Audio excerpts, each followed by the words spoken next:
Hello everyone, very good afternoon to all of you. Start करते हैं। Chapter का नाम है startups and its registration. But सही मायने में हम पढ़ेंगे यहाँ पर स्टार्टअप्स, उनका रजिस्ट्रेशन और उनकी फंडिंग। और मेजर पार्ट में फंडिंग ही डिस्कस करने वाला हूँ, क्योंकि बचा हुआ पार्ट बहुत ही बेसिक है, बहुत ऑर्डिनरी है। मैं वो ही चीज़ें डेफिनेटली डिस्कस करूँगा जो टेक्निकल ज़्यादा हैं, जहाँ पर आपको फिर से वो कॉन्सेप्चुअल स्टडी चाहिए। तो सबसे पहली बात, स्टार्टअप्स को बोलने से स्टार्टअप्स नहीं होते। स्टार्टअप्स के लिए इंडिया में है स्टार्टअप इंडिया पॉलिसी, और उसमें आप जब रजिस्टर होंगे तब आप कहलाओगे startup, and then only you are going to receive certain benefits of the startup India policy. अब स्टार्टअप इंडिया पॉलिसी के अकॉर्डिंग स्टार्टअप किसी एंटिटी को कब माने, तो पॉइंट नंबर 1, काम की बात, वो एंटिटी को बने हुए कितने साल से कम होने चाहिए? 10 साल से कम, मतलब बनने के 10 साल तक ही आपको क्या माना जा सकता है? स्टार्टअप। डेट 2, एंटिटी होनी चाहिए या तो प्राइवेट कंपनी, पब्लिक भी नहीं, प्राइवेट कंपनी, या एलएलपी या रजिस्टर्ड पार्टनरशिप फर्म। एलएलपी या पार्टनरशिप फर्म या प्राइवेट कंपनी ही स्टार्टअप हो सकती है इस पॉलिसी में। पॉइंट नंबर 2, टर्नओवर की लिमिट है। टर्नओवर 100 करोड़ से ज्यादा नहीं होना चाहिए किसी भी फाइनेंशियल ईयर में। मतलब अगर 10 साल के पहले इस स्टार्टअप का टर्नओवर 100 सीआर से एक्सीड कर जाए तो वो स्टार्टअप नहीं रहेगा। पॉइंट नंबर 3, ये बेसिक बात है जो उनका बिजनेस का नेचर बताता है कि स्टार्टअप इस इन्वॉल्व है इनोवेशन, डेवलपमेंट, इंप्रूवमेंट, किन चीजों का, या तो प्रोडक्ट्स का या प्रोसेस का या सर्विसेज का। और वो मॉडल कैसा होना चाहिए? स्केलेबल बिजनेस मॉडल होना चाहिए, जहां स्केलेबिलिटी हो। स्केलेबिलिटी मीन जिसको बढ़ाया जा सके, जिसमें मास को कवर किया जा सके, बड़ा टर्नओवर अचीव किया जा सके, और जिसके थ्रू एम्प्लॉयमेंट और वेल्थ जनरेशन का हाई पोटेंशियल जिसमें अवेलेबल हो, जिसके थ्रू एम्प्लॉयमेंट और वेल्थ क्रिएट की जा सके। नाउ लास्ट कंडीशन इंपॉर्टेंट है, नए एंटिटीज को ही स्टार्टअप बोलेंगे। आप काम भले ये सब कर रहे हो, 10 साल से कम हुए हों, लेकिन स्टार्टअप इंडिया पॉलिसी की एक बात थी कि अब से जो बनेगा उसे स्टार्टअप का रजिस्ट्रेशन लाइक अगर हम देंगे तो एंटिटी में काम की बात यह है कि अगर एग्जिस्टिंग एंटिटी को आप क्या करोगे, रिकंस्ट्रक्ट या स्प्लिट करके कोई नई एंटिटी बनाओगे तो उसे स्टार्टअप नहीं कहा जाएगा। एक्सप्लेनेशन ऑलरेडी मैं बता चुका कि अगर 10 साल के पहले ही आपका टर्नओवर 100 सीआर से ज्यादा हो जाए तो फिर हम उसे स्टार्टअप नहीं मानेंगे। नाउ ये क्या होता है इनोवेशन? तो हम कहते हैं दो चीजें, या तो कोई नया प्रोडक्ट या सर्विस, या एग्जिस्टिंग प्रोडक्ट और सर्विस में कोई सब्सटेंशियल वैल्यू एडिशन। ये दोनों ही चीजें हम मानते हैं इनोवेशन।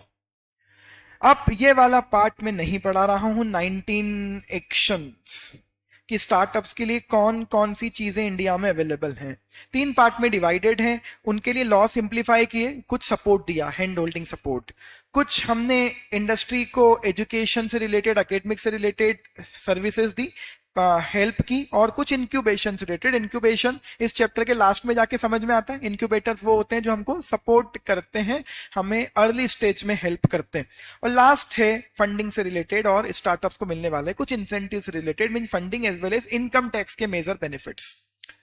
अब ये मैं बिल्कुल डिस्कस नहीं कर रहा हूं स्टार्टअप्स को कौन कौन से बेनिफिट्स मिलते हैं, सरकार ने क्या क्या किया, सब बहुत बेसिक बातें हैं। मैं कॉन्सेंट्रेट करना चाहता हूं डायरेक्टली इस पॉइंट पर, टैक्स इंसेंटिव्स। अब चूंकि आपने इनकम टैक्स पढ़ लिया है, वो लोग जिन्होंने बोथ ग्रुप पढ़ा है उन्होंने इनकम टैक्स पढ़ लिया है, जिन्होंने नहीं पढ़ा है वो फिर नॉर्मली ही इसको इनकम टैक्स से दिमाग लगाए बिना ऐसे ही याद करें। इनकम टैक्स में स्टार्टअप्स को क्या बेनिफिट्स हैं? सबसे पहला बेनिफिट, अगर आप 80 IAC में रजिस्टर हो जाते हैं तो कॉन्सिक्यूटिव 3 इयर्स तक आपको इनकम टैक्स नहीं देना है। 3 आउट ऑफ 10 ईयर्स, 3 लगातार कोई भी साल जो आप सेलेक्ट कर लोगे आपको इनकम टैक्स नहीं देना होगा, बट उसकी शर्त क्या है? 80 IAC में रजिस्टर होना पड़ेगा। अब मैं बच्चों को समझाता हूं कि ये काम की बात है, नॉर्मल स्टार्टअप का रजिस्ट्रेशन और 80 IAC का रजिस्ट्रेशन दोनों अलग अलग है। पहले क्या होता है? पहले होता है स्टार्टअप का मेन स्टार्टअप का नॉर्मल रजिस्ट्रेशन। इसको आप ऐसे समझ लें, पहले होता है नॉर्मल रजिस्ट्रेशन स्टार्टअप्स का, केवल आप स्टार्टअप क्या हो जाओगे, उसके बाद स्टार्टअप रिकॉग्नाइज कर लिए जाओगे। उसके बाद आपको ना बेसिक बेनिफिट्स मिल जाएंगे, ट्रेडमार्क में थोड़ी सी रिलीफ, पेटेंट में 80% रिबेट, ये मिल जाएंगे। टेंडर में बिना फीस के पार्टिसिपेशन, बिना हिस्टोरिकल जो आपका बैकग्राउंड है उसके पार्टिसिपेशन टेंडर में, सब मिल जाएगा। केवल इसी से स्टार्टअप रिकॉग्नाइज हो जाओगे। इसमें बीच में एक स्टेप और है, उस पर अभी आते हैं।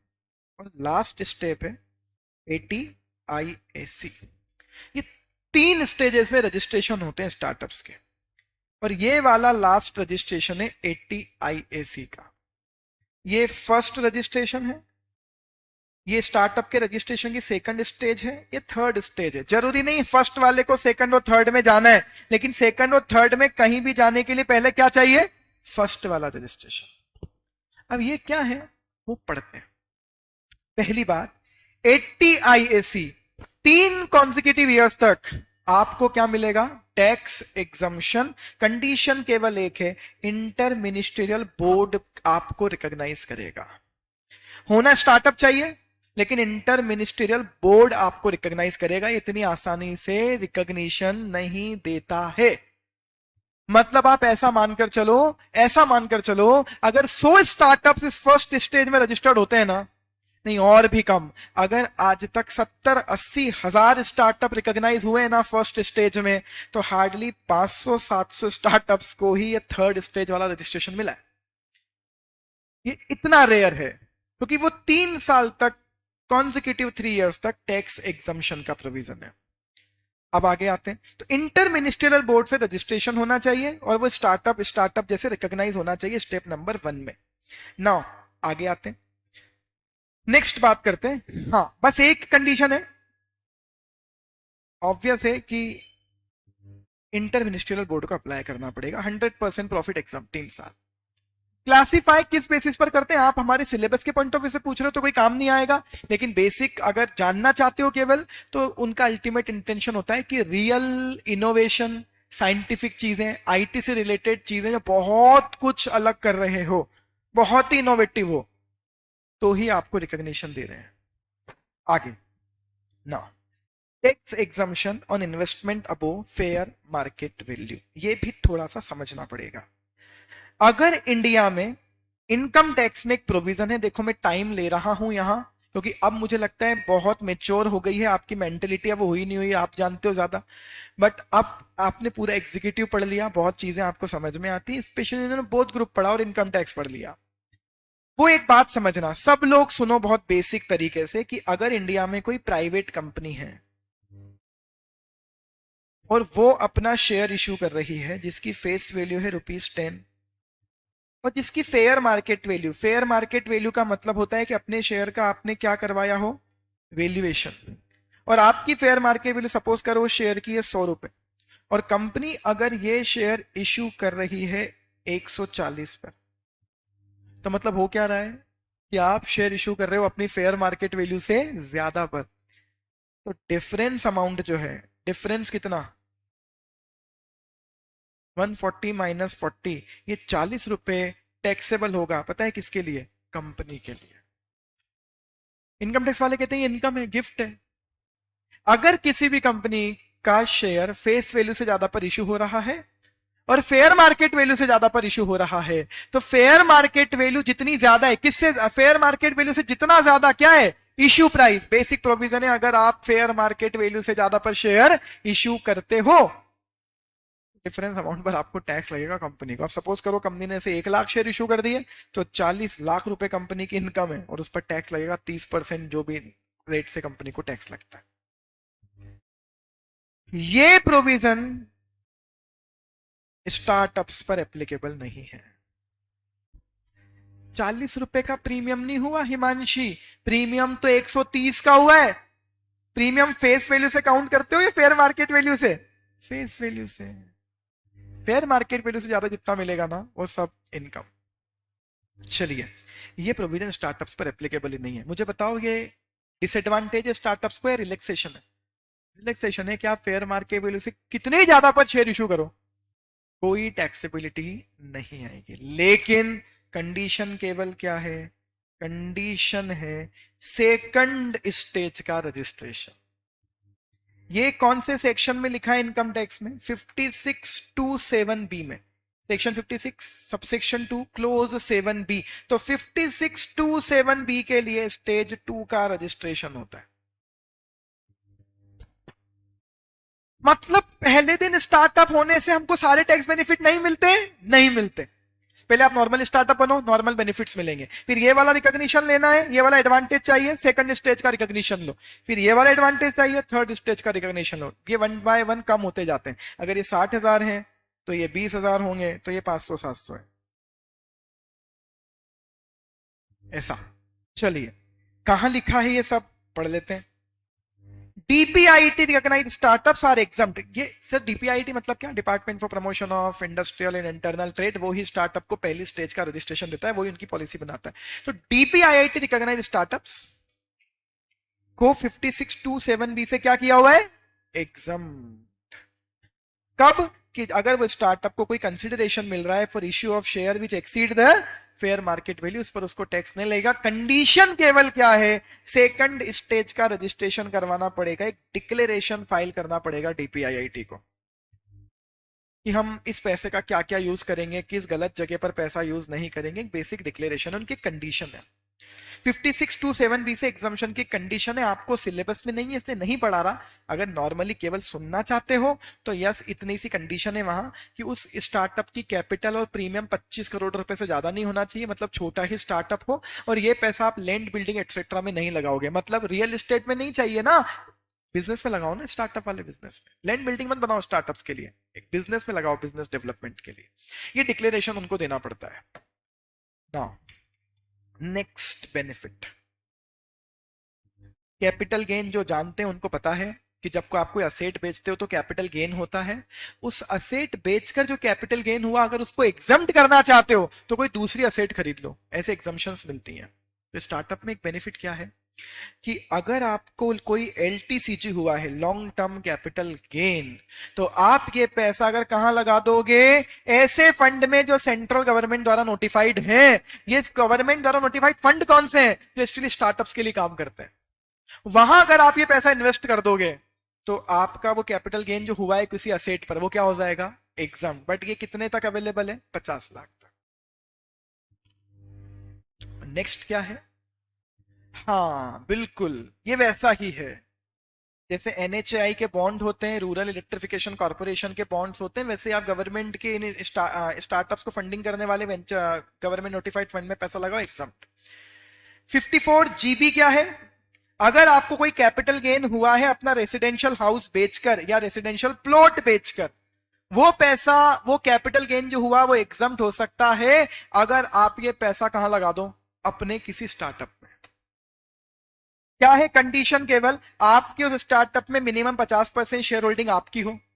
अरे मतलब क्या? मतलब ये मैं अपने घर का मकान बेच दूं और एक नई कंपनी बना लूं और वो घर का मकान बेच के वो पैसा कहां लगा दूं? उस कंपनी के शेयर खरीदने में, सब्जेक्ट टू उस कंपनी में मिनिमम 50% शेयर होल्डिंग किसकी हो? मेरी हो। तो मेरे घर का मकान बेचने पर मैंने जो पैसे शेयर में लगाए, वो पूरे घर का मकान बेचने पर जो कैपिटल गेन हुआ, वो पूरा कैपिटल गेन क्या हो जाएगा? एग्जाम। पर अगर आप स्टार्टअप हो तो शेयर होल्डिंग केवल कितनी चाहिए? 25% से भी काम हो जाएगा। और ये प्रोविजन 31 मार्च 2022 तक एक्सटेंड किया था सरकार ने। तो उस समय तक था कि इतने समय तक अगर आप अपनी प्रॉपर्टी बेचकर स्टार्टअप्स में पैसे लगा देते हो शेयर खरीदने में, जिसमें आपकी मिनिमम कितनी शेयर होल्डिंग हो? 25, नॉर्मल कंपनी में 50, तो वो कैपिटल गेन एग्जम्प्ट हो जाता है। सरकार क्या चाहती है? प्रॉपर्टियां बेचकर बिजनेस करो, घर का प्रॉपर्टियां बेच दो, बिजनेस करो। Next, section 79। ये क्या है? सेक्शन 79 ये है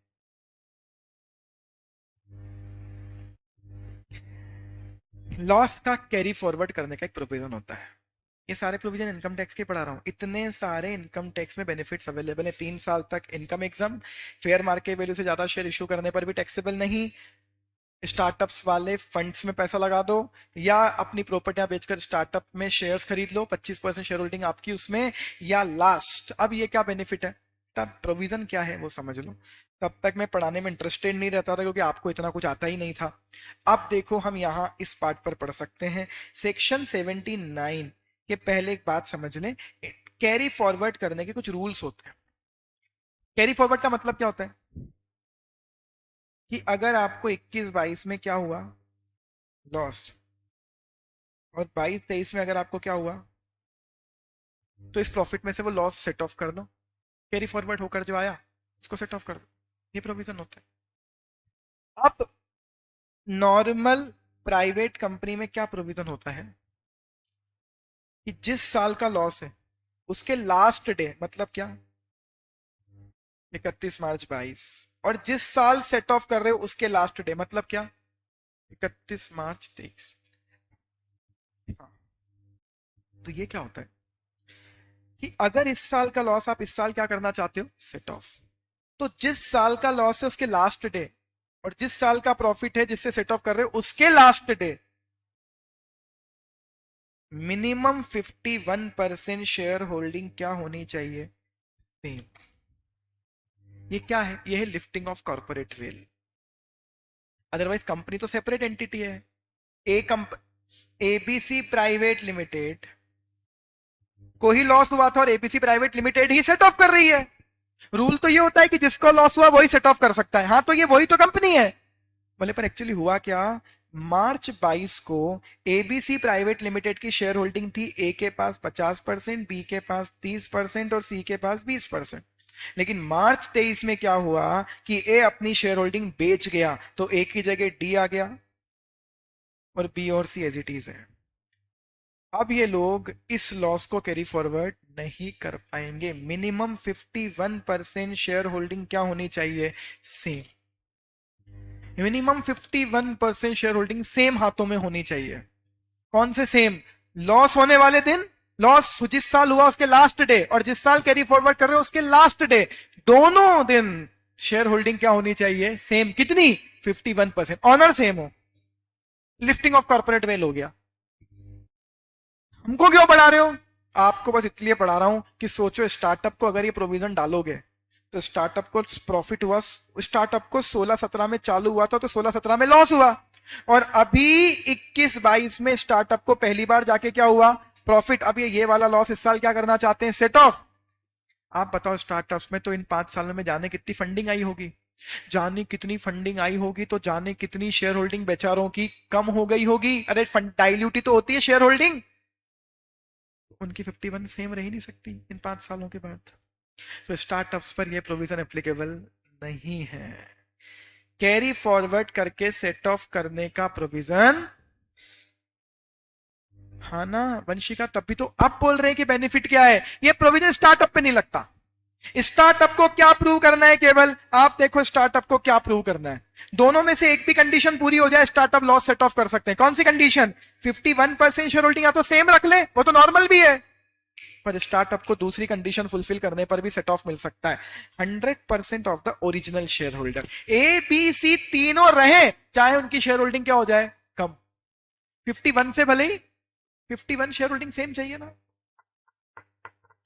बेटा। नीति सेम शेयर होल्डिंग का मतलब है कि मैं इसका लिफ्टिंग ऑफ कॉर्पोरेट वेल। एक बात बताओ, मेरे मेरे को लॉस हुआ, आपको प्रॉफिट हुआ इस साल, क्या आप मेरा लॉस सेट ऑफ कर लोगे? तो प्रोविजन क्या है, जिस कंपनी को लॉस हुआ वही कंपनी सेट ऑफ करे। लेकिन कंपनी जो कि प्राइवेट कंपनी है, क्लोजली हेल्ड कंपनी है, इसलिए वो ऑनर के थ्रू चल रही है, लिफ्ट कर दिया कॉर्पोरेट वेल, कह दिया 51% ऑनर सेम होने चाहिए। अदरवाइज ऑनर ही बदल गया तो लॉस क्यों सेट ऑफ कर रहे हो, उसको लॉस हुआ था ये क्यों सेट ऑफ कर रहे हैं? तो आप बोलोगे सेपरेट एंटिटी होती है कंपनी, तो इन्होंने हटा दिया वो कॉन्सेप्ट, 51% शेयर होल्डिंग सेम होनी चाहिए। पर स्टार्टअप्स के केस में 51% शेयर होल्डिंग या तो सेम रख लो, या भले ही शेयर होल्डिंग सेम मत रखो, 100% ओरिजिनल शेयर होल्डर भी हो जाए, चाहे उनकी शेयर होल्डिंग आज क्या हो जाए, कम, तो भी आप लॉस सेट ऑफ कर सकते हो। तो 51% शेयर होल्डिंग सेम या 100% ओरिजिनल शेयर होल्डर की कंटिन्यूटी। मतलब ए बना रहे, भले ही उसकी शेयर होल्डिंग 50 से कम होकर कितनी हो जाए, 5, बने रहे बस सारे शेयर होल्डर। ऐसा क्यों किया, क्योंकि स्टार्टअप्स में शेयर होल्डर बने रहते हैं लेकिन उनकी शेयर होल्डिंग क्या हो जाती है, कम, डाइल्यूट हो जाती है। ठीक, ये था मेरे अकॉर्डिंग सबसे इंपॉर्टेंट, सबसे टेक्निकल पार्ट अब तक के चैप्टर का, यहां तक के का कि कौन कौन से इनकम टैक्स के बेनिफिट्स हैं। कंपनीज एक्ट में क्या बेनिफिट है, issue of sweat equity shares by startup company, अगर कोई स्टार्टअप वाली company sweat equity share issue करती है तो स्वेट इक्विटी शेयर इशू करने की कंडीशन होती है कि किस लिमिट तक स्टार्टअप, वेरी गुड यार अजहर, किस लिमिट तक एक नॉर्मल कंपनी स्वेट इशू कर सकती है, तो लाइक 25% तक इशू कर सकती है नॉर्मल कंपनी। तो स्टार्टअप वाली कंपनी कितने शेयर इशू कर सकती है sweat? 50% of the paid up share capital sweat equity share के फॉर्म में यूज कर। रीजन, रीजन बताओ रीजन। क्योंकि स्टार्टअप्स में स्वेट बहुत ज्यादा होते हैं ना, स्वेट इक्विटी शेयर नए नए लोगों को बहुत इशू करते हैं आप कुछ वैल्यू एडिशन के लिए। वहां शुरुआत के 10 सालों तक लिमिट कितनी कर दी है? 50। शुरुआत में ना 5 साल का प्रोविजन था, पर उनको समझाया गया कि स्टार्टअप अब कितने साल तक होता है? 10। तो तुम भी कंपनी एक्ट में इसको 10 कर दो, तो बनने के 10 साल तक कोई भी स्टार्टअप कंपनी, अच्छा स्टार्टअप कंपनी मतलब क्या? वो कंपनी जो रजिस्टर्ड है डीपीआईआईटी के पास एज ए स्टार्टअप, वो 10 साल तक बनने के 50% तक share capital sweat equity share के फॉर्म में रख सकती है। 50% शेयर स्वेट इक्विटी वाले हो सकते हैं। चलिए आगे आते हैं।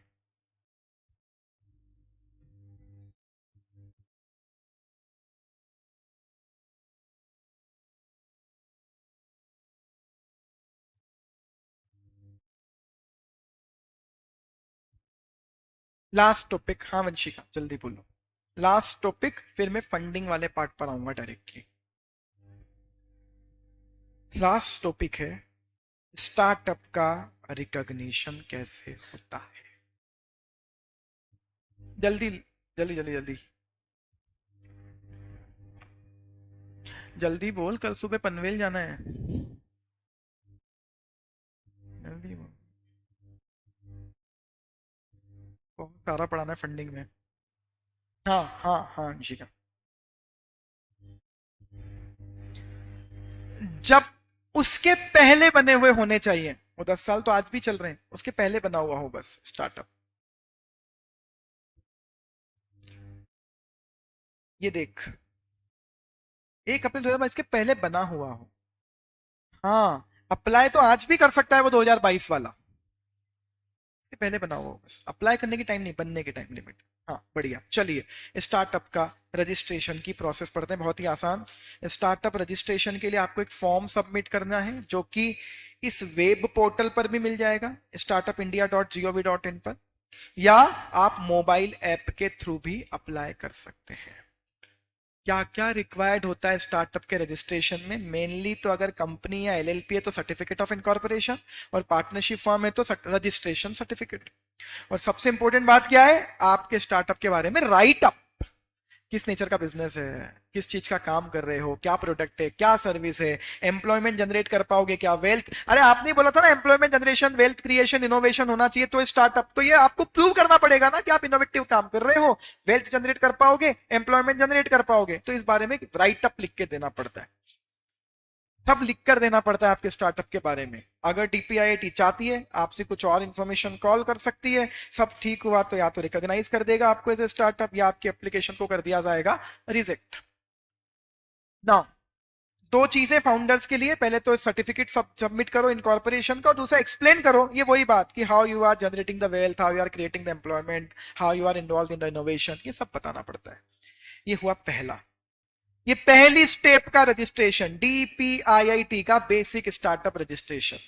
अब पहले दूसरा पढ़ते हैं, फिर तीसरे पर आएंगे। पहले यहां आते हैं सेक्शन 56 से एग्जम्पशन, याद आ रहा है 5627B, प्रीमियम पर शेयर इशू करोगे फेयर मार्केट वैल्यू से ज्यादा पर तो आपको टैक्स नहीं लगेगा। उसके लिए क्या कंडीशन है?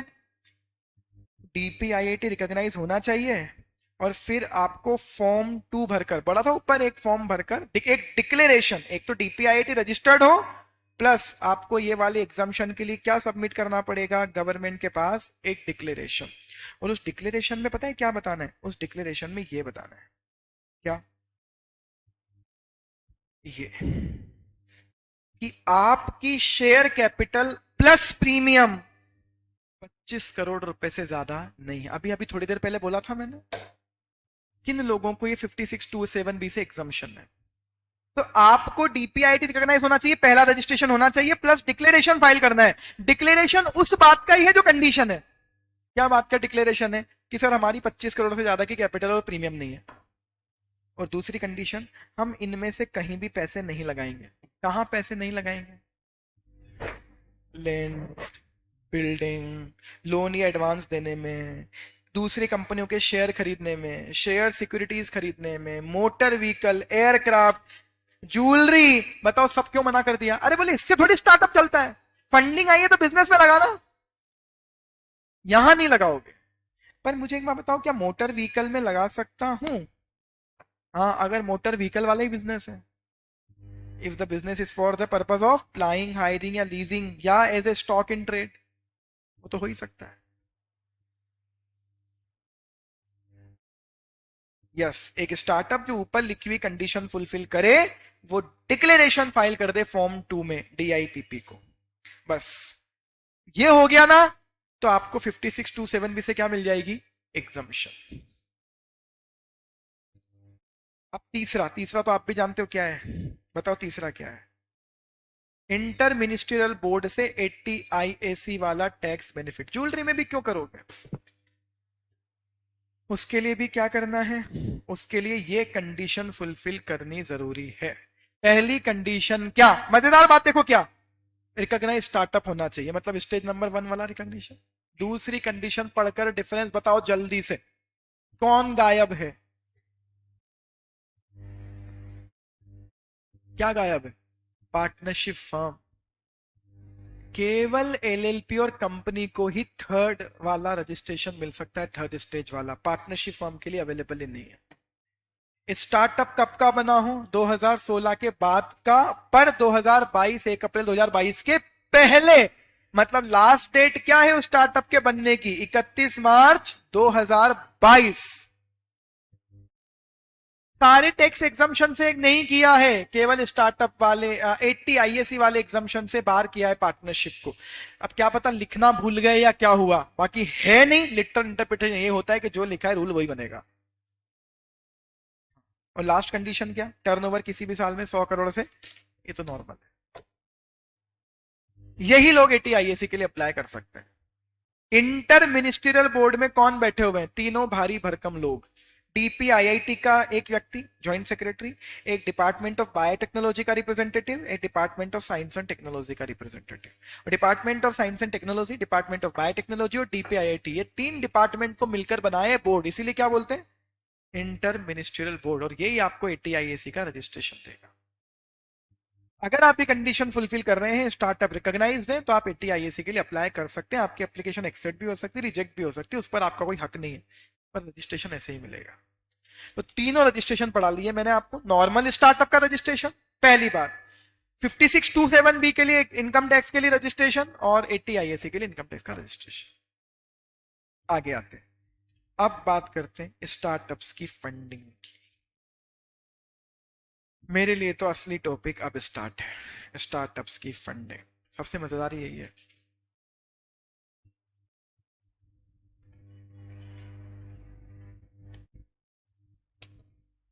पहला नाम, सीड फंडिंग, सीड कैपिटल। क्या है seed capital? Basic initial level पर जो पैसा मिलता है, नर्चरिंग करने के लिए पैसा, आपके स्टार्टअप को एक्सप्लोर और ग्रो करने के लिए जो पैसा मिलता है अर्ली स्टेज पर, उससे कहते हैं सीड फंडिंग। बहुत रिस्की कैपिटल है, क्योंकि तब बिजनेस मॉडल भी बनकर नहीं आया है, अभी आप इनिशियल स्टेज में हो, और इसीलिए यहाँ पैसा आपको बाहर वालों से कभी भी नहीं मिलता। इस पैसे के सोर्स क्या है? खुद का पैसा फाउंडर का, रिलेटिव से लाए हुए थोड़े बहुत लोन, या फ्रेंड्स का पैसा, फ्रेंड से लाए हुए लोन। इसके अलावा इस पैसे का कोई सोर्स नहीं हो सकता। अनरिलेटेड व्यक्ति आपको ये फंडिंग प्रोवाइड नहीं करेगा, क्योंकि बहुत रिस्की है। सीड कैपिटल का पैसा क्यों चाहिए होता है? बिजनेस आइडिया एक्सप्लोर करने के लिए और उसको एक प्रोडक्ट में कन्वर्ट करने के लिए। ये पैसा सही से यूज करना बहुत जरूरी है, क्योंकि ये गलत पैसा यूज हुआ तो आपकी आगे की स्टेजेस में फंडिंग की प्रॉब्लम आएगी। Seed capital.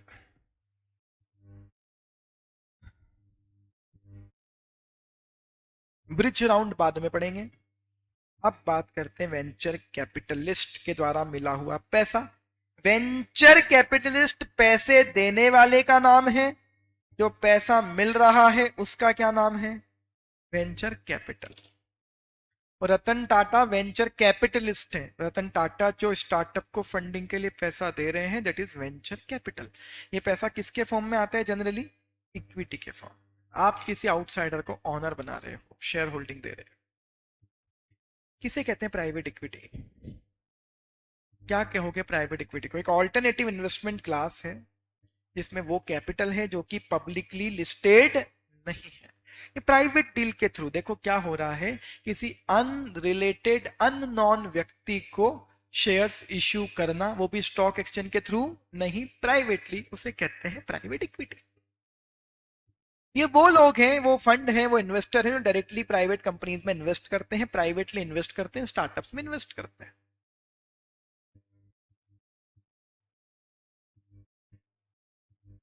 पैसा कहां से आता है इन लोगों के पास? इंस्टीट्यूशनल या रिटेल इन्वेस्टर ही इनको पैसा देते हैं प्राइवेट इक्विटी के लिए, और इस कैपिटल को फिर हम नई टेक्नोलॉजी, नए बिजनेस को एक्सपांड एक्वायर करने के लिए यूज करते हैं। तो मैंने एक नाम और बताया होगा आपको, वेंचर कैपिटल फंड्स होते हैं। कुछ लोगों ने वेंचर कैपिटल फंड बना लिए जो पैसा कलेक्ट करते हैं पब्लिक से, यूनिट्स इशू करते हैं, और बदले में पैसा कहाँ लगाते हैं? स्टार्टअप्स में। अलग अलग स्टार्टअप्स में तो फंड हो गए हैं। तो पैसा कलेक्ट करते हैं और नए बिजनेस के एक्विजिशन में लगाते हैं। इनोवेटर ग्रोथ प्लेटफॉर्म पर होता है ऐसा पूछ रहा है कार्तिक? नहीं होता। ये कंपनी चाहे तो अपने आप को आईडीपी पे लिस्ट करवा ले, है ना, बिना पब्लिक ऑफर लाए, अलग बात है। वेंचर कैपिटल या प्राइवेट इक्विटी क्या है? पहला बड़ा पैसा, फर्स्ट लार्ज इन्वेस्टमेंट जो कंपनी को मिलता है। जनरली यहां क्या इशू किए जाते हैं? Convertible instrument. क्यों? व्यक्ति शुरुआत में चाहता है मैं डिबेंचर लूं ताकि फिक्स नेचर का क्या मिले? इंटरेस्ट। जब कंपनी कमाने लग जाए तब हम उसको किस में कन्वर्ट कर लें? इक्विटी में, तब ऑनर बन जाएंगे। तो यहां जनरली कन्वर्टिबल इंस्ट्रूमेंट शुरुआत में इशू होते हैं। Compulsory convertible preference share, compulsory convertible debenture, etcetera.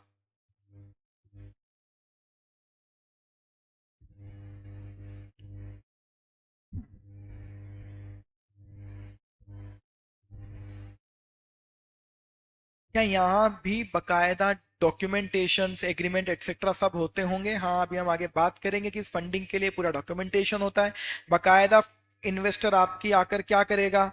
Due diligence करेगा, सारी चेकिंग करेगा, उसके बेसिस पर इन्वेस्टमेंट करेगा। तो वैल्यूएशन होगा, ड्यू डिलिजेंस होगा। ड्यू डिलिजेंस मींस कंपनी की पूरी चेकिंग।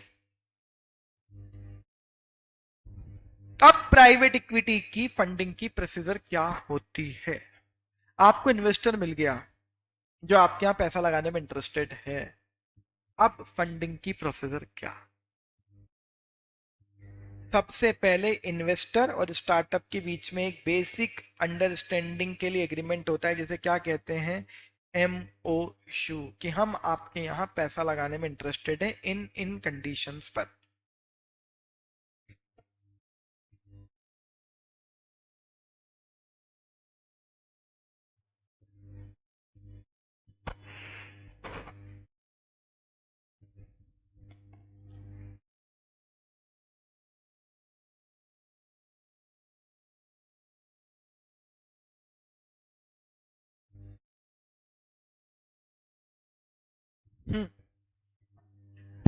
टर्म शीट, आप जानते हो टर्म शीट में केवल टर्म्स लिखी होती है बेसिक अंडरस्टैंडिंग की, कोई लीगल डॉक्यूमेंट बड़ा नहीं है। इसी को क्या बोलते हैं? हमारा इन्वेस्ट करने का इंटेंशन, लेटर ऑफ इंटेंट। और इसी को क्या बोल सकते हैं? और MOU। तो पहली स्टेज में इन्वेस्टर के साथ केवल MOU होता है, और MOU में क्या लिखा होता है? बेसिक कमर्शियल अंडरस्टैंडिंग, इन्वेस्ट करने की बेसिक अंडरस्टैंडिंग। यही पढ़े बस। पॉइंट नंबर 2, जब आपका MOU आगे बढ़ जाए, आपको लगता है कि अब इन्वेस्टमेंट करना चाहिए, कंडीशंस रेडी हैं, एक्सेप्ट करते हो आप कंडीशंस को, सब ठीक लग रहा है, तो क्या होगा? Subscription agreement.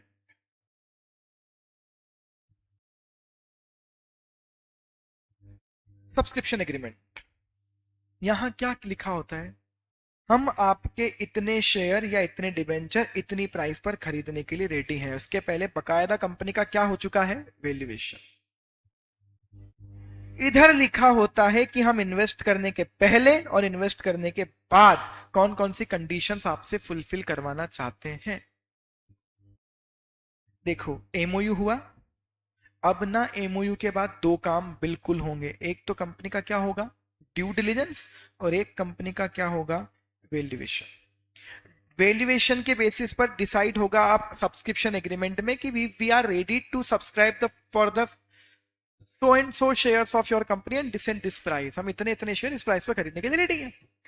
बस आपको हमारे इन्वेस्टमेंट के पहले क्या कंडीशन फुलफिल करनी है, हमारे इन्वेस्टमेंट के बाद क्या कंडीशन फुलफिल करनी है वो भी समझ लो। और तीसरी बात, जो ड्यू डिलिजेंस आपने किया उसमें जो आपने कुछ गलतियां निकाली, फिर उसके बाद मैनेजमेंट का रिप्रेजेंटेशन और वारंटीज। ये क्या होता है सर, आपने कुछ गलतियां निकाल दी ड्यू डिलिजेंस के वक्त कि कंपनी के लीगल डॉक्यूमेंट में ये गलत है, तो अब वो अपना रिप्रेजेंटेशन देंगे कि सर क्या गलत हुआ, कैसे गलत हो गया। कौन देगा रिप्रेजेंटेशन, कंपनी, स्टार्टअप, उसके डायरेक्टर, कि कैसे गलत हो गया, आगे सुधार लेंगे। फिर वो कह रहे हैं अगर इस वजह से कोई पेनल्टी लगी तो बोले सर हम बियर कर लेंगे। तो representation and warranties as well as indemnification, कि अगर हमने तुम्हारे इन्वेस्टमेंट किया और उसकी वजह से हमको कोई लॉस हुआ, तुम बियर करोगे, डायरेक्टर्स, शेयर होल्डर, फाउंडर, तुम बियर करोगे। ये लिखा रहता है सब्सक्रिप्शन एग्रीमेंट। अब जब आप शेयर खरीद लोगे तो आप और इन्वेस्टर के बीच में क्या होगा, शेयर होल्डर एग्रीमेंट। और यहां लिखा है अब आगे का पूरा सीन। क्या लिखा है शेयर होल्डर एग्रीमेंट में, वो कहेंगे हमारा एक व्यक्ति तुम्हारे बोर्ड में एज ए नॉमिनी बिठाओ, हमारा एक व्यक्ति तुम्हारे कंट्रोल के लिए बैठेगा, तुम्हारे बोर्ड में बिठाओ। पॉइंट नंबर 2, अच्छा जरूरी है सब लिखाओ, नहीं, ये पर ये सब हो सकते हैं, इनमें से कुछ भी हो सकता है। नेक्स्ट, इन्वेस्टी को क्या क्या रिपोर्टिंग करनी है और क्या क्या इंफॉर्मेशन देनी है, किसको, इन्वेस्टर को। तो लाइक वो बोलेंगे क्वार्टरली बेसिस पर हमें अपडेट जमा करवाना, कितने सब्सक्राइबर बढ़ गए, क्या स्टार्टअप में नया हो गया, कितना हम पॉपुलर हो गए, कितना रेवेन्यू आ गया, तो रिपोर्टिंग के तरीके लिखे होते हैं एग्रीमेंट। तीसरा, इन्वेस्टर का रिडम्पशन राइट लिखा रहता है कि कब इनका पैसा रिडीम किया जाएगा।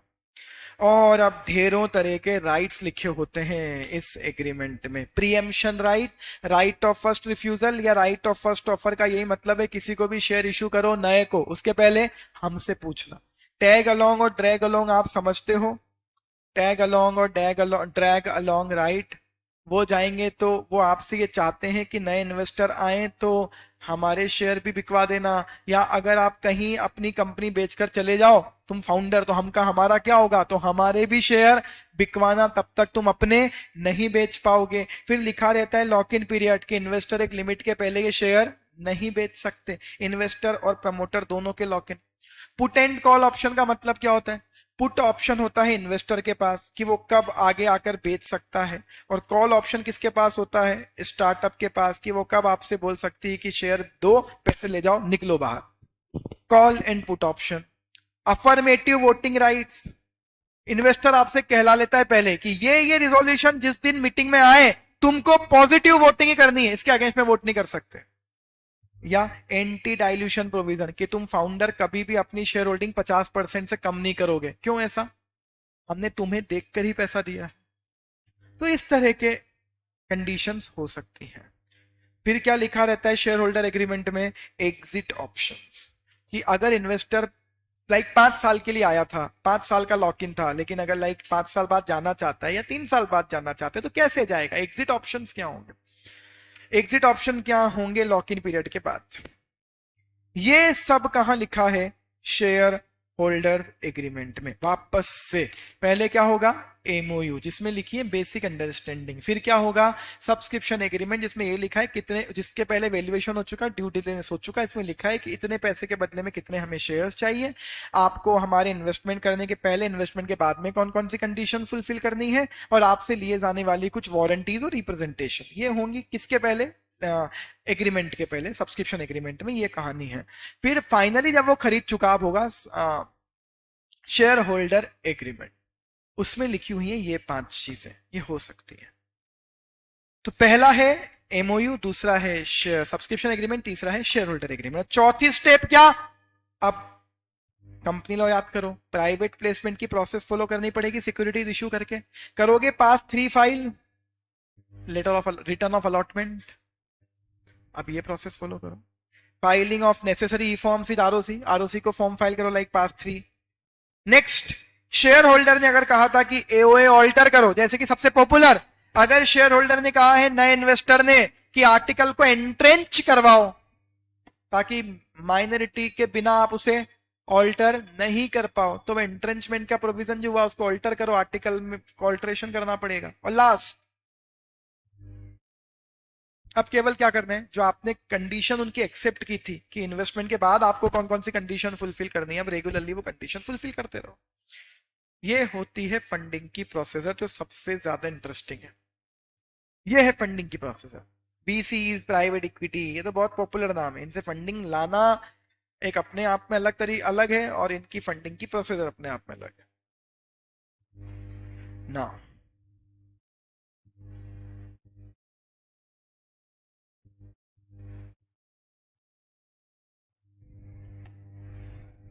ब्रिज राउंड क्या होता है? सीड कैपिटल के जस्ट बाद आया था ब्रिज राउंड। क्या होता है? To fulfil the gap.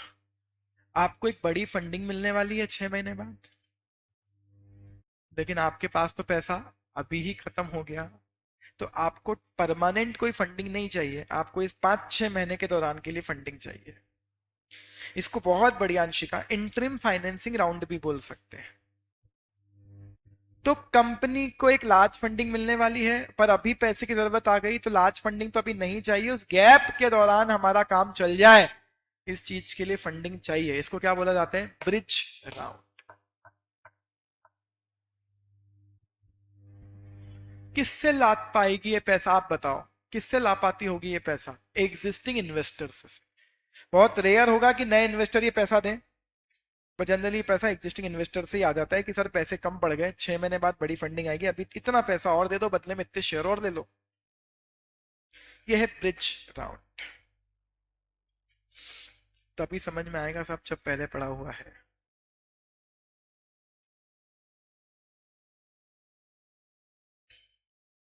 Angel funding के बाद नहीं, इक्विटी फाइनेंसिंग वीसी और प्राइवेट इक्विटी के पहले था ब्रिज राउंड।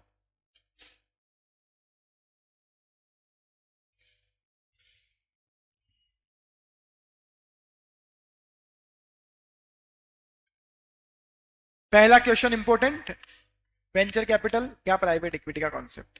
दूसरा इंपॉर्टेंट क्वेश्चन, फंडिंग लाने की प्रोसीजर। तीसरा important question, angel funds, angel investor कौन होते हैं? एंजल इन्वेस्टर बीसीएफ जो पैसा लगाते हैं ना, वेंचर कैपिटल फंड्स, वो स्टार्टअप्स में लगाते हैं। वो स्टार्टअप बड़ा भी हो सकता है, छोटा भी हो सकता है, लेकिन एंजल फंड्स कौन? छोटे स्टार्टअप्स में पैसा लगाते हैं इनिशियल लेवल पर, इसलिए तो एंजल कह रहे हैं पूरे समय में काम आ रहे हैं। अर्ली स्टेजेस, अर्ली स्टेजेस, हाँ, और थोड़े से कम लेवल ऑफ, छोटे लेवल के स्टार्टअप्स को फंडिंग करने के लिए एंजल फंड्स कहलाते हैं।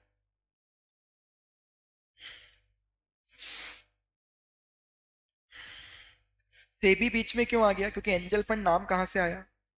इंडिया में एक फंड है, उसे क्या कहा जाता है? ऑल्टरनेट इन्वेस्टमेंट फंड्स होते हैं। ऑल्टरनेट इन्वेस्टमेंट फंड का एक टाइप है, 3 टाइप के होते हैं, इसमें एक है टाइप 1 ऑल्टरनेटिव इन्वेस्टमेंट फंड। इस टाइप 1 एआईएफ का एक एग्जाम्पल है क्या? Venture capital fund, VCF. VCF का एक टाइप है क्या? Angel fund. इंडिया में ऑल्टरनेटिव इन्वेस्टमेंट फंड्स होते हैं। ऑल्टरनेटिव इन्वेस्टमेंट फंड्स की category, category 1। Category 1 angel invest, category 1 AIF का एक टाइप होता है वेंचर कैपिटल फंड्स, जो हमने वेंचर कैपिटलिस्ट नाम पढ़ा था। और वेंचर कैपिटलिस्ट कोई वेंचर कैपिटल फंड कहते हैं क्या? नहीं, रतन टाटा वेंचर कैपिटलिस्ट है। रतन टाटा अगर इस चीज के लिए आज म्यूचुअल फंड जैसा एक फंड बना ले, तो वो फंड क्या कहलाएगा? Venture capital fund. और जो पैसा दे रहे हो वो तो एक ही नाम से कहलाता है क्या? वेंचर कैपिटल या प्राइवेट इक्विटी। अब एंजल फंड्स क्या होते हैं? तो कहते हैं एंजल फंड इंडियन कंपनी में पैसा लगाते हैं। कौन सी इंडियन कंपनी? पहली कंडीशन, वो वीसीयू जो वेंचर कैपिटल अंडरटेकिंग है, वो डीपीआईआईटी रिकॉग्नाइज स्टार्टअप होना चाहिए। मतलब एंजल फंड पहली बात तो पैसा केवल कहां लगा सकते हैं? स्टार्टअप्स में, रिकॉग्नाइज स्टार्टअप्स। छोटे वीसीयूज में पैसा लगाते हैं एंजल फंड्स, छोटे वीसीयूज में, स्मॉल वीसी में पैसा लगाते हैं एंजल फंड्स, इसलिए एंजल कहते हैं। अर्ली स्टेज वेंचर्स में पैसा लगाते हैं छोटे लेवल पर। कंडीशन क्या है? एंजल फंड किसी भी ऐसी कंपनी में पैसा नहीं लगा सकता जिसका टर्नओवर 25 करोड़ से ज्यादा है। बड़ी कंपनी हो गई बोले हमारे लिए, जबकि स्टार्टअप तो 100 करोड़ तक है। एंजल फंड उसी में पैसा लगा सकता है तो डीपीआईटी रजिस्टर्ड है। दूसरी कंडीशन 25 लाख से कम का टर्नओवर, 25 करोड़ से कम का टर्नओवर है। तीसरी कंडीशन, किसी ऐसे इंडस्ट्रियल ग्रुप का के द्वारा प्रमोटेड या स्पॉन्सर्ड ना हो जिस इंडस्ट्रियल ग्रुप की नेटवर्थ 300 करोड़ से ज्यादा हो। मतलब सोचो, अगर कोई स्टार्टअप रिलायंस वाला बनाए, अंबानी कोई एंटिटी बनाए, उसको स्टार्टअप का रजिस्ट्रेशन दिलवा दे, उस एंटिटी का फाउंडर इन्वेस्टर कौन है? Reliance industries limited. और अब वो सोचे कि मुझे एंजल फंडिंग मिल जाए, नहीं मिल सकती। उस ग्रुप का हिस्सा नहीं होनी चाहिए ये कंपनी, उस इंडस्ट्रियल ग्रुप का हिस्सा नहीं होनी चाहिए जिस इंडस्ट्रियल ग्रुप का टर्नओवर 300 करोड़ रुपए से ज्यादा है। बोले फिर वो अपनी पेरेंट कंपनी से पैसे ले लेगी। और चौथी कंडीशन, एंजल इन्वेस्टर के फैमिली कनेक्शन की कंपनी नहीं होनी चाहिए। अदरवाइज एंजल इन्वेस्टर कौन होते हैं?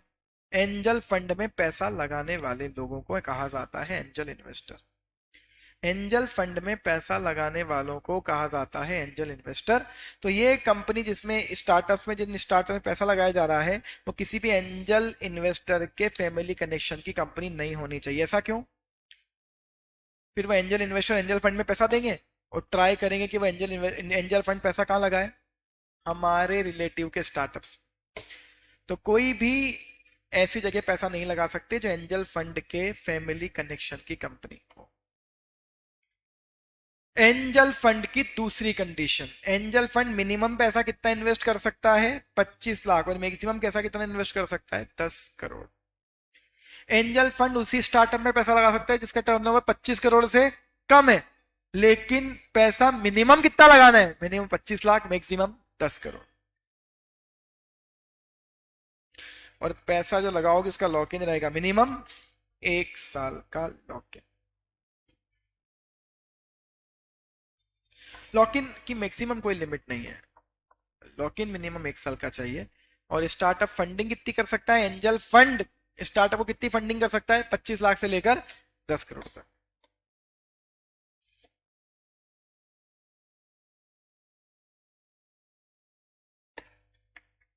तो एंजल फंड्स छोटे वीसीयूज में पैसा लगाते हैं।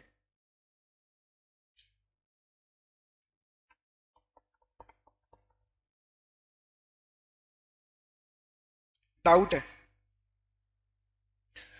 अर्ली स्टेज में पैसा लगाते ही क्यों है? अर्ली स्टेज में पैसा लगाते ही क्यों है?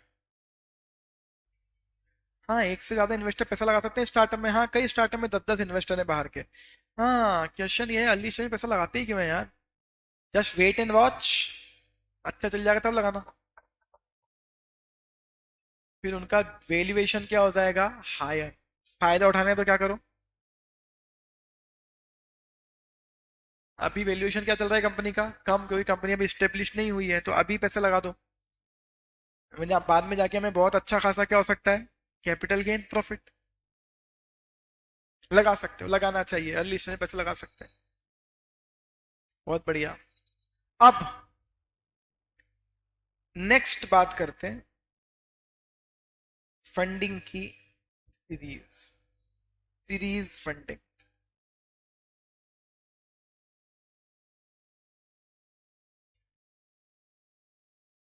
फंडिंग की सीरीज।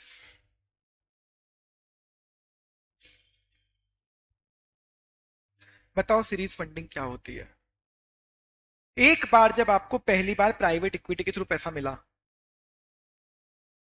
दो चीजें होंगी, या तो पैसा मिलते ही आपका बिजनेस चल जाए, रेवेन्यू आना स्टार्ट हो जाए और अब आपका पैसे से ही आप बिजनेस कंटिन्यू कर लो। पर अगर ये पैसा आपने क्या कर दिया? बर्न, तो फिर आपको नई फंडिंग की जरूरत होगी। फिर वो पैसा बंद होगा तब नई फंडिंग की जरूरत होगी। तो ये फंडिंग की क्या चल रही है? सीरीज, एक के बाद एक फंडिंग चाहिए आपको। तो फंडिंग की सीरीज होती है। फंडिंग की सीरीज में सीरीज का नाम कैसे होता है? अल्फाबेटिकली। तो सबसे पहली फंडिंग को क्या बोलते हैं? Series A funding. जब आप प्राइवेट इक्विटी हो गया, अब आप फंडिंग में जा रहे हो तो फंडिंग की सीरीज चालू होती है। पहली बार अब जब आप पैसा लाओगे, शार्क टैंक सीरीज में आता है 99% नहीं। शार्क टैंक कहां आता है? प्राइवेट इक्विटी में।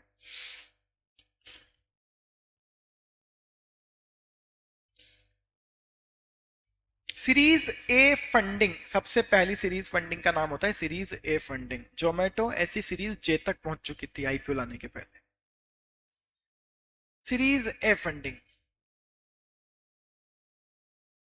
क्या है? Series A funding, series A round $2 से $10 मिलियन तक की फंडिंग के लिए होता है। $2 मिलियन से $10 मिलियन तक की फंडिंग के लिए होता है। छोटा पैसा चाहिए, अभी स्टार्टअप बहुत ज्यादा डेवलप नहीं हो गया। और डाइल्यूशन कितना करना पड़ेगा? बड़ा डाइल्यूशन है, 10 से 30%। इस पैसे का यूज क्या करते हैं? 6 से 2 साल तक के लिए। हाँ, जब पहली बार आप सीरीज फंडिंग लाते हो ना, तो पहली बार सोचते हो कि पैसा इतना लाऊं जो 6 साल से 2 साल, 6 महीने से 2 साल तक मुझे सर्वाइव करवा दे। क्योंकि इस दौरान आप क्या करोगे? प्रोडक्ट डेवलप करोगे, अपनी इनिशियल मार्केटिंग करोगे, ब्रांडिंग करोगे, इसलिए पैसा चाहिए। तो $2 मिलियन से $10 मिलियन के बीच में जनरली मिलता है। 10% से 30% मतलब में इक्विटी डाइल्यूट होती है। कंपनी इस पैसे से क्या करेगी? डेवलप करेगी अपनी मार्केटिंग को, ब्रांडिंग को, अपने इनिशियल एम्प्लॉइज की सैलरी एटसेट्रा देने के लिए इस पैसे को यूज करेगी। अब जब सबसे पहले फंडिंग ला रहे हो, तो पहली फंडिंग में क्या क्या चीजें ध्यान में रखनी जरूरी है? क्या क्या चीजें ध्यान में रखनी जरूरी है सीरीज ए फंडिंग के टाइम पर? मुझे बताओ, किससे लाओगे पैसा? प्राइवेट इक्विटी इन्वेस्टर या वेंचर कैपिटलिस्ट से। क्या वो हर किसी कंपनी में पैसा लगा देते हैं? किस में लगाते हैं? जो कंपनी उसे अच्छी दिखती है। तो आपको क्या करना पड़ेगा? अपनी कंपनी को अच्छा दिखाना पड़ेगा। उसके लिए अभी से प्रिपरेशन स्टार्ट करो।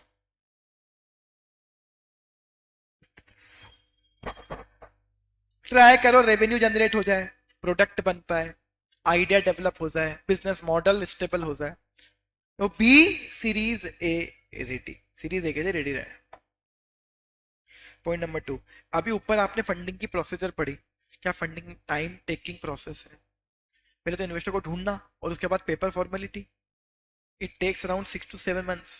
तो बताओ क्या लिख रहे होंगे इधर?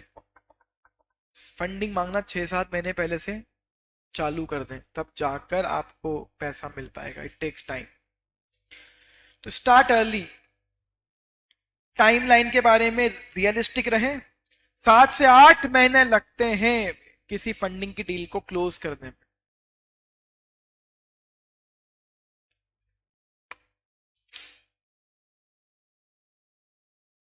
बी सीरीज ए रेडी और स्टार्ट करें जल्दी। Point number 3, leverage your network. मतलब क्या? अपने नेटवर्क का फायदा उठाएं। मुझे बताओ क्या चाहते हो आप? ज्यादा से ज्यादा इन्वेस्टर आपके यहाँ अट्रैक्ट हो या कम से कम? ज्यादा से ज्यादा। उसके लिए क्या करना पड़ेगा? ज्यादा से ज्यादा लोगों तक अपनी बात पहुंचानी पड़ेगी। उसके लिए क्या करना है? उसके लिए क्या करना है? अपने नेटवर्क को यूज करें।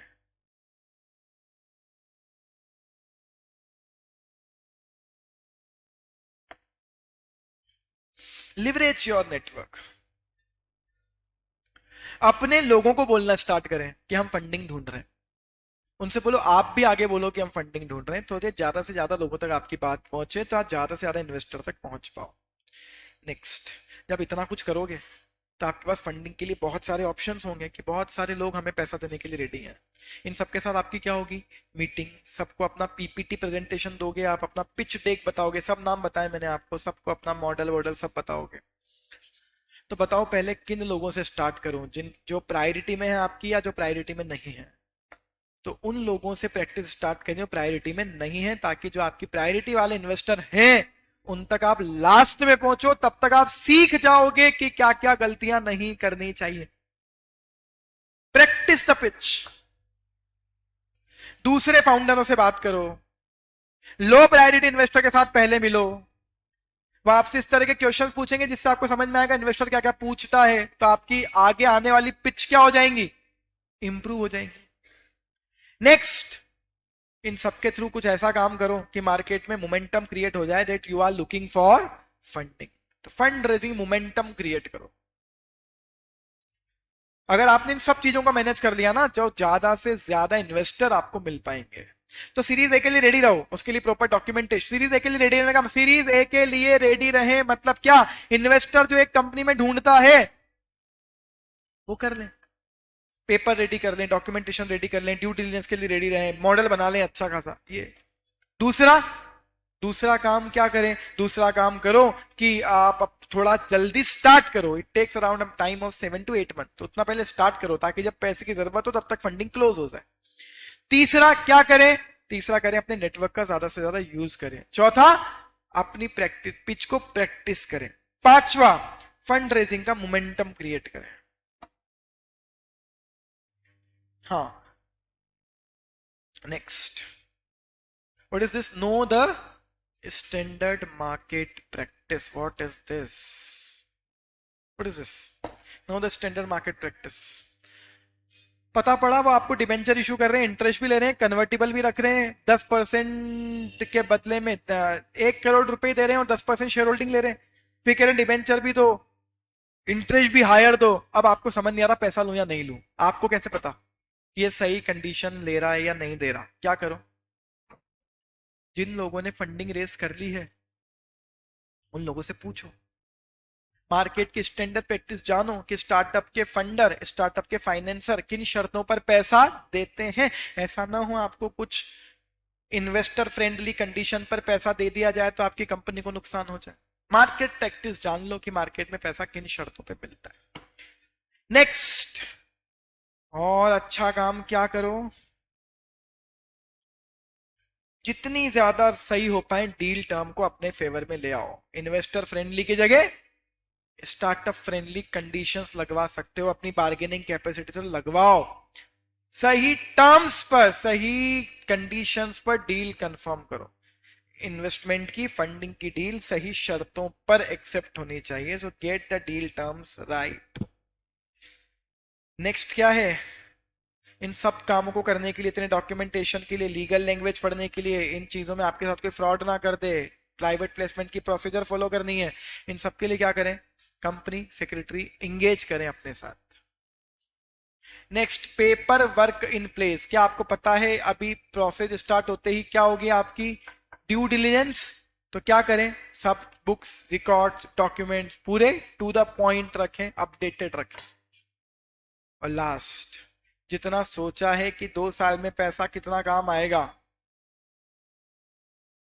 रेस कितना करें, उससे 10 से 15% ज्यादा। क्यों, क्यों, ताकि कुछ इमरजेंसी आ जाए तो पैसा रहे।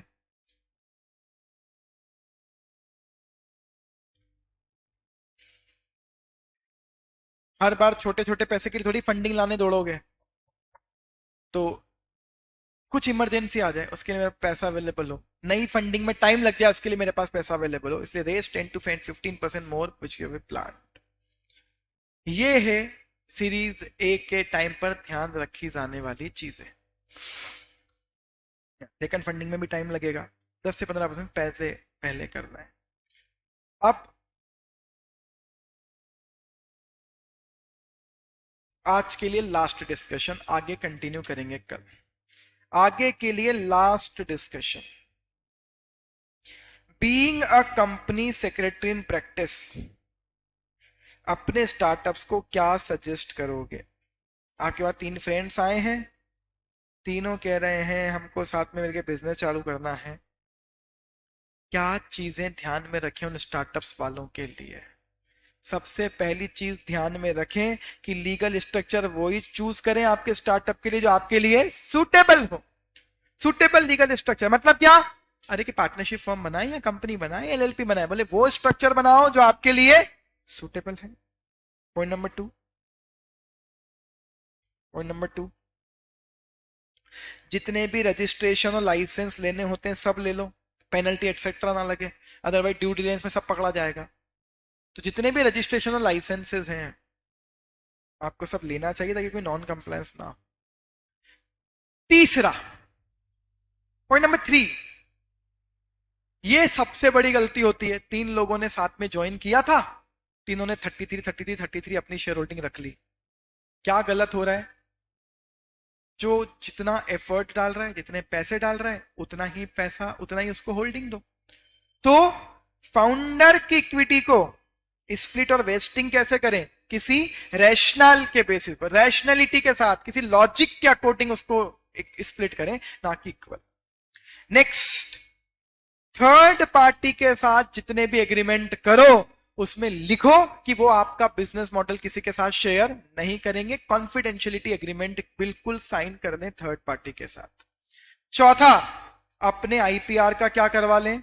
रजिस्ट्रेशन, आपके लोगो का ट्रेडमार्क करवा लें, नाम का नाम ट्रेडमार्क करवा लें, सिंबल का। अगर कोई प्रोसेस ला रहे हो, पेटेंट करवा लो। अगर कोई इंटेलेक्चुअल, अगर कोई आर्टिस्टिक काम कर रहे हो, कॉपीराइट करवा लो। अपने इंटेलेक्चुअल प्रॉपर्टी को रजिस्टर करवा लो। अब तो आपने आईपीआर पढ़ लिया है, वो नाम किस किस के लिए क्या क्या होता है। अब नेक्स्ट, कंप्लायंस मैनेजमेंट। हम ये क्या कर रहे हैं? हम ये क्या कर रहे हैं? वापस से हम ये क्या कर रहे हैं? हम ये बोल रहे हैं कि एक स्टार्टअप जब आप बना रहे हो तो बीइंग अ सीएस क्या एडवाइस करें अपने क्लाइंट को? क्या एडवाइस करें अपने क्लाइंट को? तो हमने कहा प्रॉपर लीगल फॉर्म डेवलप करो, जरूरी नहीं कंपनी बनाओ। ये पहला चैप्टर हमारा है ना, कि कौन सा फॉर्म बनाए, which ever is most suitable for you. Point number 2, क्या करें? रजिस्ट्रेशन और बिजनेस लाइसेंस जो जो भी आपको चाहिए, आपके इंडस्ट्री से रिलेटेड जो जो भी रजिस्ट्रेशन लाइसेंस चाहिए, प्रॉपर लीगल फॉर्म में काम करो, क्योंकि आगे इन्वेस्टर फंडिंग नहीं देते अगर आपने कुछ कंप्लायंसेस में प्रॉब्लम की हुई है। फाउंडर्स की इक्विटी को किसी अच्छे तरीके से स्प्लिट करें कि कौन कितना काम करेगा और कौन कितना पैसा लगाएगा, ना कि इक्वल स्प्लिट कर दें। नेक्स्ट, थर्ड पार्टी के साथ जो एग्रीमेंट करें उसमें कॉन्फिडेंशियलिटी ट्रीटमेंट जरूर डाल दें। ये डाल दें कि वो आपकी चीजें किसी के साथ शेयर नहीं करेगा। अपने आईपीआर को रजिस्टर करवा लें। अब कंप्लायंस मैनेजमेंट के नाम पर क्या लिख रहे होंगे कि स्टार्टअप पर भी बहुत सारे लॉ तो लगते हैं, तो आपकी जिम्मेदारी क्या है? Accounting standard, taxation, corporate laws को फॉलो करें ताकि आपके ऊपर कोई पनिशमेंट या पेनल्टी एटसेट्रा अप्लाई ना हो। नेक्स्ट, इन्वेस्टमेंट की स्ट्रक्चरिंग।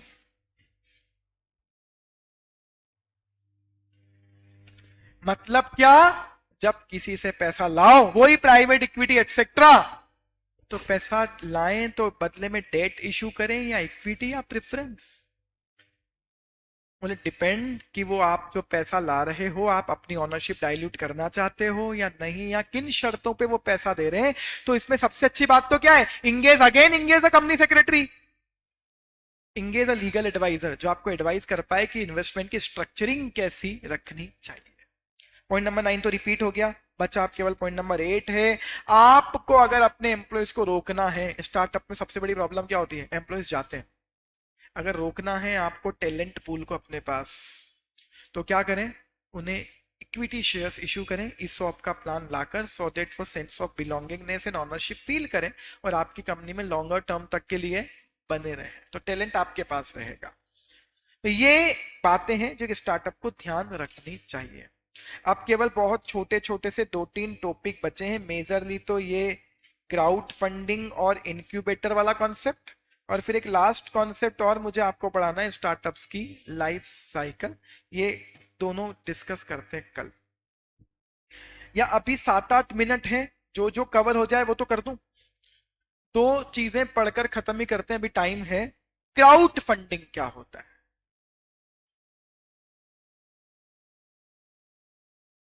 सिद्धि का बर्थडे आज, हैप्पी बर्थडे सिद्धि। पार्टी का है, श्रेयांश सर ने तो दी नहीं, तू ही दे दे।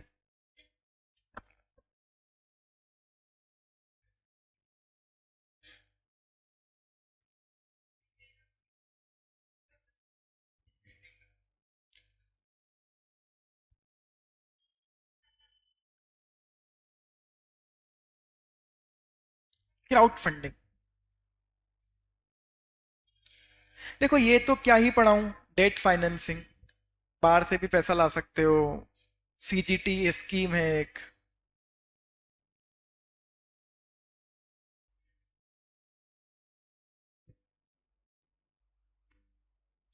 हाँ तो आना भाई, पार्टी दे। सिद्धि का बर्थडे से 6 मिनट पहले छोड़ दो, अभी ये बात श्याम सर से बोल के देखना। क्यों, उन्होंने कितनी देर पढ़ाया संडे को?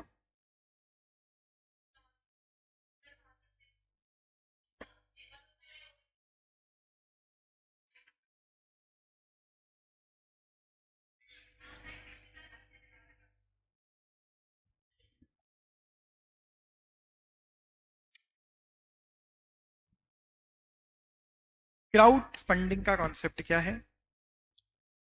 डिजिटल सोशल मीडिया प्लेटफॉर्म्स पर अपने स्टार्टअप्स को प्रमोट करके उसे वहां पर पब्लिश करवाकर छोटे छोटे अमाउंट लोग, बड़े लोगों से, नंबर ऑफ इन्वेस्टर से छोटे छोटे अमाउंट अपने स्टार्टअप्स की फंडिंग के लिए कलेक्ट करने को क्या कहा जाता है? Crowd funding. क्राउड फंडिंग को लेकर इंडिया में आज की डेट में कोई से भी रेगुलेशन अवेलेबल नहीं है, जबकि होना चाहिए, पर है नहीं। तो क्राउड फंडिंग को लेकर अभी कोई लॉ नहीं है, इसलिए प्रॉब्लम्स क्या होती हैं कि लोग क्राउड फंडिंग का पैसा ले भी लेते हैं और उसके बाद उस चीज का क्या यूज कर रहे हैं, उस पर इन्वेस्टर्स का कोई प्रोटेक्शन अवेलेबल नहीं है, इन्वेस्टर को प्रोटेक्शन नहीं है उस पॉइंट पर। तो क्राउड फंडिंग एक नए जमाने का नया तरीका है जहां एंटरप्रेन्योर अपनी प्रोफाइल प्रेजेंट करता है सोशल मीडिया प्लेटफॉर्म्स पर और पब्लिक से छोटा छोटा पैसा लार्ज नंबर ऑफ इन्वेस्टर से कलेक्ट करने की कोशिश करता है, इसको बोलते हैं क्राउड फंडिंग। नेक्स्ट, इनक्यूबेटर्स कौन होते हैं? इनक्यूबेटर्स कौन होते हैं? Thank you so much. Incubators कौन होते हैं? इंक्यूबेशन मतलब क्या? स्टार्टअप्स को अर्ली स्टेज पर सपोर्ट करना। कैसे? पैसा देकर नहीं, रिसोर्सेज देकर। रिसोर्सेज देकर, जी, रिसोर्सेज देकर। Take care, we wish for your speedy recovery, get well soon. So seed funding stage पर ये लोग आते हैं, इनिशियल स्टेज पर ये लोग आते हैं, ये इंक्यूबेटर्स, और कंपनी को रिसोर्सेज अवेलेबल करवाते हैं। Resources in terms of what? Administrative support, staff, office space, compliance management, उनको मेंटोरशिप देते हैं, कैसे चलाओ, कैसे काम करो। बदले में इनको क्या मिलता है? बदले में ये पैसा नहीं लेते, बदले में ये इक्विटी स्टेक लेते हैं। तो अभी कौन लोग हैं जिन्हें स्टार्टअप का एक्सपीरियंस है? तो ये वो है मैनेजमेंट कॉलेजेस वाले लोग, आईआईएम, आईआईटीज एटसेट्रा। इन लोगों के अच्छे खासे इंक्यूबेशन सेंटर बने हुए हैं, वहां जाके स्टार्टअप रजिस्टर होते हैं, फिर ये उनको सेलेक्ट करते हैं कि स्टार्टअप्स को, फिर उनको ये सारे सपोर्ट्स देते हैं, बदले में 2-3% का स्टेक लेते हैं, 2 से 10% तक इनकी रेंज होती है। अब अगर वो कंपनी चल गई तो हमें शेयर बेचकर जो पैसा मिलेगा वो इनका रेवेन्यू है। तो इनको कहते हैं इनक्यूबेटर्स। तो ये सपोर्ट सिस्टम होते हैं अर्ली स्टेजेस में स्टार्टअप्स के लिए। बाकी का ये जो टॉपिक है ये डिस्कस करते हैं कल। स्मृति कह रही है कुछ केस स्टडीज हैं, ठीक है, मुझे कुछ काम का लगेगा उनमें केस स्टडीज में, तो मैं यहां पर वो डिस्कस करूंगा मॉड्यूल की केस स्टडीज, अगर कुछ काम की हुई तो कल फिर स्टार्ट कर। ये 3 चीजों में डिफरेंस अब तो आपको बहुत अच्छे से याद है, डेट फाइनेंसिंग, इक्विटी फाइनेंसिंग और ग्रांट में क्या डिफरेंस। ग्रांट का वो पैसा है जो वापस देना ही नहीं है। सागर सर का टैक्स का रिवीजन 20 तारीख के बाद चालू होगा, पहले भी मैं बोल चुका हूं। अभी हमारा फर्स्ट ग्रुप का टारगेट चल रहा है ना, जिसमें भी हम पीछे ही हो गए टेक्निकली रिवीजन सेशंस में, तो आप तो नहीं हुए होंगे होपफुली, लेकिन मैं तो कंटिन्यू चलाता ही रहूंगा। सागर सर 20 तारीख के बाद स्टार्ट कर देंगे, और फिर एसबीसी और एफएम में से जैसे ही कुछ खत्म होगा एसएल भी मैं स्टार्ट कर दूंगा। ठीक है, चलिए मिलते हैं कल। Thank you so much.